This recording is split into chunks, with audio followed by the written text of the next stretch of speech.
Fuck them, feed them, leave them alone. I've been seeing this little thing circulating. Don't know if it's true or not. Don't really feel like researching it because the internet's gonna give me 20 fucking different answers anyway.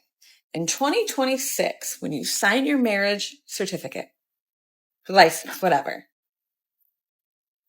they're saying it's going to be now illegal to cheat on your spouse. I hope this is real, and I hope it goes through. Add on paternity tests at the end of every birth. Because all of you that are crying, men are the bear, men are the bad. Let's see how many women actually go to jail for falsified paternity, cheating. Half the fucking population. Because then you can't say, like, men are the problem. Men are the problem. And maybe you guys will stop rushing to get married to collect a check, to collect alimony and child support. This could potentially solve 99% of the fucking issues. I'm excited.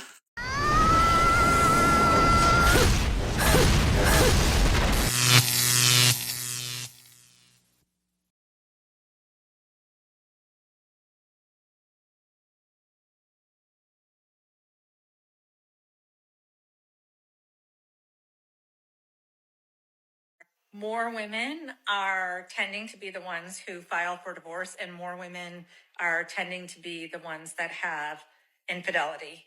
And what I was just on a call with 4 other therapists that I'm training, and we're all sharing that we're seeing the same trend. And we were talking about how it usually plays out. And typically a woman will ask for what they want and what they need, whether it's more help with the household chores or the kids. There is a very clear double standard where if a man cheats, it's the man's fault, and where if a woman cheats, it is the man's fault. I have said this before, and I will say it again. There is no excuse for cheating, but I'm going to take it a step further. In today's world and where I live, where most of my audience lives, there are no reasons to cheat. Because nobody's forcing you to stay in a relationship. You can leave whenever you want. So for a woman to choose to cheat, it is just as selfish as when a man decides to cheat. And the bottom line, the truth, is that women benefit from marriage, and they also benefit from divorce. Mix that in with this toxic mindset that a lot of women have due to social media. They are not making the best choices, and there's really nobody else's fault but for them. Cocaine is a hell of a drug. Welcome to The Wall. I totally agree with this woman. This therapist was going to use the old trick of, I cheated because you neglected me. No man should have to constantly watch out to make sure his woman doesn't cheat on him. Most women, even married ones, always have suitors, young men, older men. There's always someone around. It's the woman who lets the man in. So when a woman cheats, remember this, she let him in. But they always look for reasons to romanticize what they did, always searching for someone to blame. And it's never themselves. That's why, brother, don't forgive a cheater. She never changes. Just watch the next story. It's a good one. About how a man finds out he was cheated on for over 2 years, and worse, in one of the most humiliating revelations for this poor guy in the following video. Am I the astronaut for storming out of a gender reveal that turned into a cheating reveal? So I, 33 male, was married to my wife, Emma, 31 female, for 5 years. Keyword was. We've been having a bit of a rough patch lately, mostly due to her being distant and constantly texting someone. We'll go ahead and red flag this. Every time I asked, she'd say it was her new group chat with the moms from yoga. She doesn't do yoga. Now enter my sister Tina, 29 female. Tina is extra. Like wedding at Disney World wearing a Cinderella dress extra. So when she announced she was pregnant, we all braced ourselves for the inevitable gender reveal extravaganza. Sure enough, she throws a massive backyard party with catered food, fireworks, and a 4-tier cake. She also announces there will be a special surprise twist that no one will see coming. She was correct. So picture this. Everyone's in the yard, counting down for the big reveal. The plan is to pop a giant balloon that will shower us in pink or blue confetti. Boom! Balloon pops. It's purple? Confused silence. Then on the screen behind her, a video starts playing. It's footage of Emma and Tina's husband, let's call him Bryce, kissing in multiple locations over multiple weeks.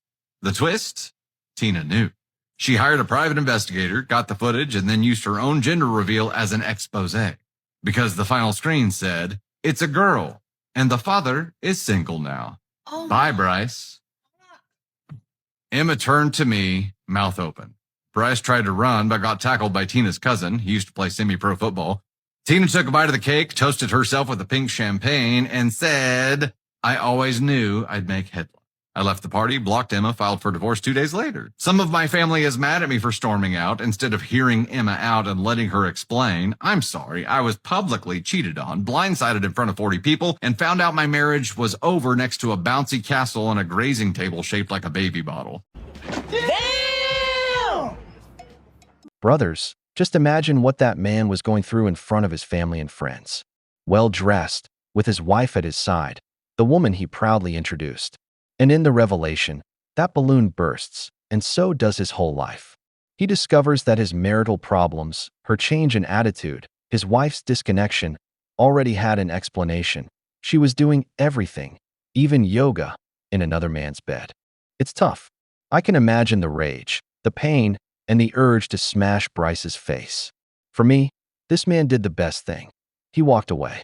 He didn't argue, didn't give her time to talk or play the victim. He simply left.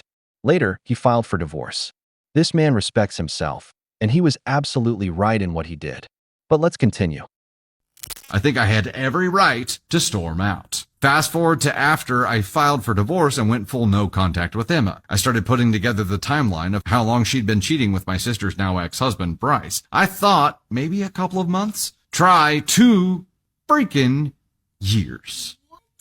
I found emails, receipts, old hotel bookings under work trips, even a Spotify playlist titled Sweaty Secrets, flame emoji, that was shared between them. They had been sneaking around since early pandemic lockdowns. Apparently, when Bryce and Tina stayed with us for a month during quarantine, that's when it started. In my house. On my Peloton, apparently. Yes. That was in one of the texts. I've since gotten rid of it.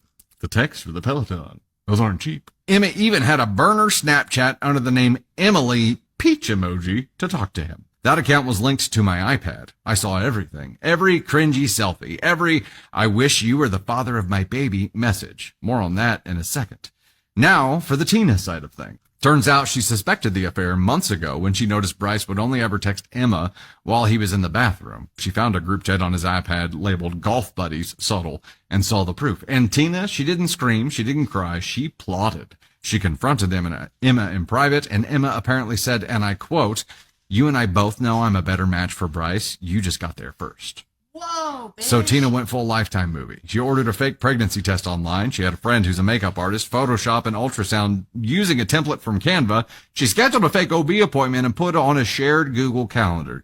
She planned the whole gender reveal as a massive revenge event and told no one, not even me, not until the balloon exploded, and my marriage did too. After the party went down, I called Tina and asked, why not just tell me? Okay, thank goodness, because that was the first question I had. Like, why wouldn't you communicate? She said, because if I told you, you would have given Emma the benefit of the doubt. You needed to see it. And she wasn't wrong. Also, yes, she did lie about being pregnant. God damn it! You can't make this shit up! This man's sister was also watching him get played. There's nothing more vengeful than a woman. The most shameless one was the wife, Emma. Because the sister, Tina, confronted her, and Emma went as far as saying she would be a better partner for Bryce. That makes it clear she was doing it consciously and wasn't going to stop because she liked that man. I understand why the sister didn't tell him directly. She knew that if she did, he might forgive her, sweep it under the rug, and keep going. But by humiliating her publicly, in front of friends and family, there was no way to hide that he'd been cheated on. Everyone saw it.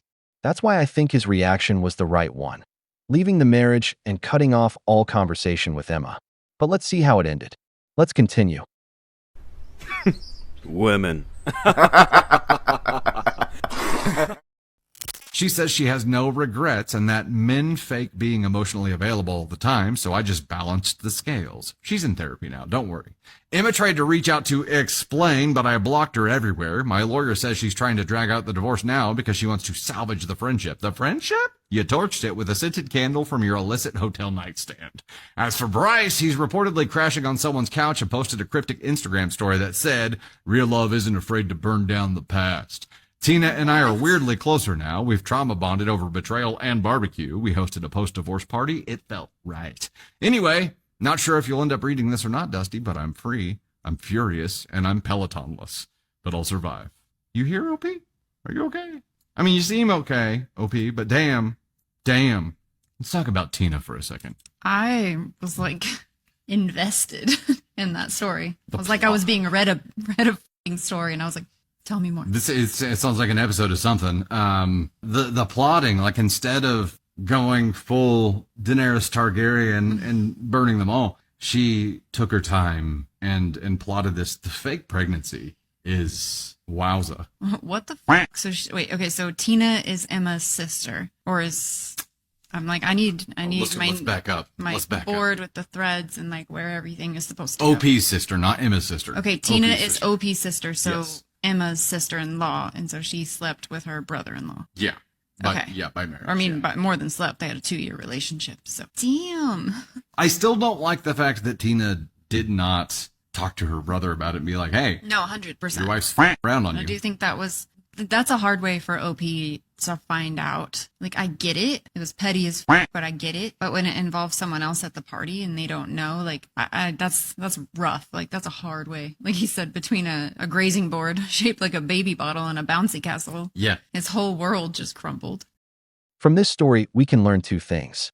Brothers, never let brothers, cousins, or brothers-in-law into your home. Personally, I've never liked that because betrayal doesn't usually come from the enemy. It almost always comes from someone close, from the one you least expect. Second, always have respect for yourself. Keep your self-esteem high. Women cheat more than men, and that's why you must pay attention to your woman's behavior. Look her in the eyes, analyze her, notice how she acts. When there are sudden changes, sound the alarms. A man who observes quickly realizes when something isn't right. As for the sister, she also suffered. She took revenge. She didn't tell her brother because he was probably a beta provider who would have forgiven his wife. For me, she acted well, because some men only react when the pain is too great, and as long as they can sweep it under the rug, they will. But what do you think? Fact of the day about cheating women. So women who cheat, generally, what happens is they're so like wrapped up in this guy they're having an affair with, emotionally or physically or both, that they become very mean to the man they're actually in a relationship with. So their husband at home, they start attacking him for no reason and just be like, oh, fuck off, you're so annoying, kind of like. And it's not nice. I feel they do this to push the guy away so that he leaves the relationship and he will never actually find out they're cheating. And also, if a man leaves the relationship, the woman's in a slightly more vulnerable position. So I suppose the man's more likely to pay for a life after cheating too. And he'll never know. It's funny because it's true. Once a woman is cheating on you, everything bothers her, nothing feels right. Everything you do for her starts to annoy her, even your presence. The mistreatment begins, the psychological games. And it's no coincidence. She wants to push you to be the one who ends the relationship, so she can play the victim instead of being the guilty one. That's why it's almost always the woman who files for divorce. She knows the man is more reluctant, more willing to endure and try to fix things. But when she wants out, especially if there's another man, she'll look to leave before you find out she's unfaithful, so you can't complicate things for her in the divorce. And since divorces take time, during that process, the other man magically appears. It's all part of a plan.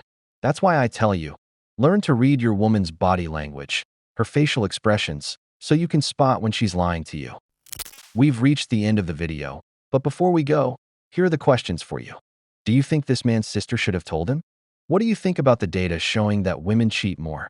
If you enjoyed the video, make sure to give it a thumbs up, subscribe to the channel, and hit the notification bell. Your support means the world to us and motivates us to create more content. Stay tuned for the next exciting video from the wall.